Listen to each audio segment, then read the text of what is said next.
तो ज़रूर देखा होगा, बुक्स में, पोस्टर्स में, या फिर खासकर 50 रुपए की नोट के पीछे।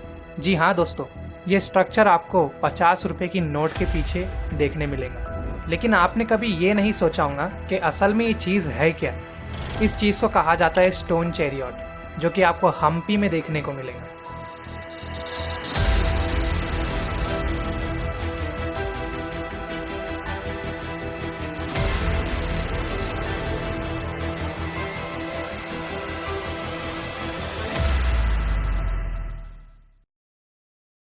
हम्पी कर्नाटका में स्थित एक ऐसी जगह जो दुनिया भर के लोगों को अपनी तरफ अट्रैक्ट करती है। साउथ इंडिया में हम्पी को सबसे इम्पोर्टेंट और फेमस हिस्टोरिकल साइट माना जाता है। ये एक पूरा का पूरा शहर है जहाँ पर आपको कई ब्यूटीफुल टेम्पल्स, आर्ट्स और विजयनगर एम्पायर के लोगों द्वारा बनाए गए अलग अलग स्ट्रक्चर्स देखने मिलेंगे। जितना ज़्यादा आज के टाइम ये शहर के खंडर खूबसूरत और पॉपुलर है, उससे कहीं गुना ज़्यादा आज से करीब 500 साल पहले ये पॉपुलर हुआ करते थे।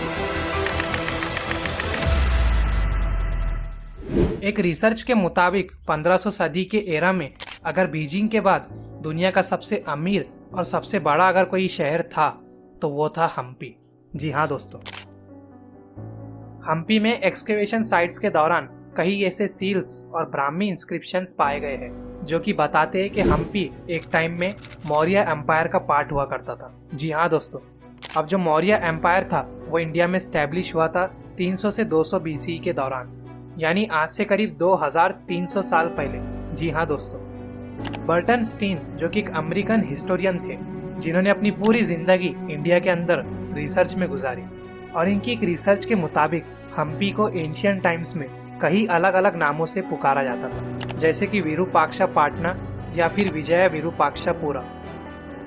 अगेन 10th सेंचुरी में जब इंडिया में चालुक्य एम्पायर की हुकूमत आई तो उस टाइम में भी हम्पी रिलीजियस सेंटर और एजुकेशनल एक्टिविटीज के लिए बहुत मशहूर माना जाता था। इसी तरह इस शहर को कई अलग अलग सदी में अलग अलग एम्पायर्स के द्वारा बहुत ज़्यादा अट्रैक्शन और पॉपुलैरिटी मिलना शुरू हो गई थी।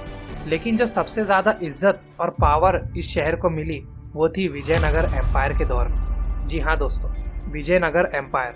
अब बात करें विजयनगर एम्पायर की तो इसकी फाउंडिंग की गई थी 1300 सदी के दौरान। हरिहरा और बुक्का राया ये दो भाई थे जो एक टाइम में होयसला एम्पायर के गवर्नर और मेंबर हुआ करते थे। जी हाँ दोस्तों, लेकिन इन दोनों भाइयों को दूसरे मुस्लिम एम्पायर जैसे कि दिल्ली सल्तनत के द्वारा बहुत ज़्यादा रूल्स और प्रॉब्लम्स फेस करना पड़ रहे थे, और इसी के कारण ये दोनों भाई होयसला एम्पायर को स्केप कर लेते हैं और अपना खुद का एक न्यू किंगडम स्टैब्लिश करते हैं जिसे नाम दिया जाता है विजयनगर एम्पायर। और यहीं से विजयनगर एम्पायर और हम्पी के गोल्डन एज की शुरुआत हुई। हम्पी को विजयनगर एम्पायर के अंडर में बहुत ज़्यादा ग्रोथ मिलना शुरू हो गई, इकोनॉमिक तरीके से भी और कल्चरल तरीके से भी। और 15th सेंचुरी में जब राजा कृष्ण देव राय विजयनगर एम्पायर की कुर्सी पर बैठे तब हम्पी इंडिया में ही नहीं बल्कि पूरे वर्ल्ड में मशहूर हो गया था। जी हाँ दोस्तों, इतना ज़्यादा मशहूर कि दुनिया में बीजिंग के बाद अगर सबसे अमीर और सबसे बड़ा अगर कोई शहर था तो वो था हम्पी।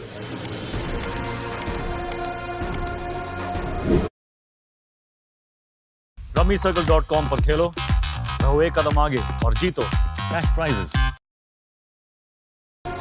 क्योंकि हम्पी बन चुका था विजयनगर एम्पायर का कैपिटल, जहां की आबादी करीब 5 लाख से भी ज़्यादा क्रॉस हो गई थी। ये शहर बाद में इतना ज़्यादा खूबसूरत और अट्रैक्टिव होने लगा कि पूरे इंडिया के कई फेमस स्कॉलर्स, आर्टिस्ट और मर्चेंट्स यहाँ पर वर्क करने के लिए आया करते थे। इतना ही नहीं, समंदर के पार अरबिया, पर्शिया और यूरोप जैसे इलाकों से लोग हम्पी में ट्रेडिंग करने के लिए आया करते थे। राजा कृष्ण देव राय के अंडर में भी विजयनगर एम्पायर ने बहुत ज़्यादा ऊंची तरक्की कर ली।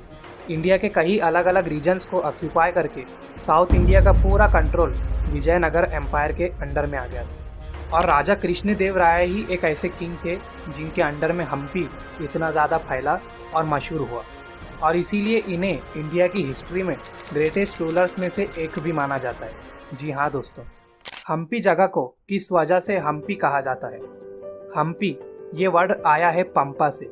जी हाँ दोस्तों, हिंदू थियोलॉजी के मुताबिक जो गॉडेस पार्वती थे उन्हें पंपा भी कहा जाता था। और इसी पंपा वर्ड को कन्नड़ा लैंग्वेज में मॉर्फ किया गया, जो जाकर बना हम्पा या फिर हम्पी। और इसी के चलते हम्पी को कभी कभी पंपा क्षेत्र भी कहा जाता है। Remain structures of Hampi. आज के टाइम में जो बचे कुचे स्ट्रक्चर्स है वो हमें इंडिकेट करते हैं कि किस तरीके से विजयनगर एम्पायर ने उस टाइम में तरक्की की थी। जैसे कि विट्ठला टेम्पल, जो कि हम्पी के सबसे इम्प्रेसिव स्ट्रक्चर्स में से एक भी माना जाता है। और इस टेम्पल की जो सबसे यूनिक बात है वो है यहाँ के म्यूजिकल पिलर्स। जी हाँ दोस्तों, म्यूजिकल पिलर्स एक ऐसे पिलर्स जब आप अपने हाथों से इन्हें बजाएंगे तो आपको संगीत के कई अलग अलग धुन सुनने को मिलेंगे, जैसा कि आप वीडियो में देख सकते हैं।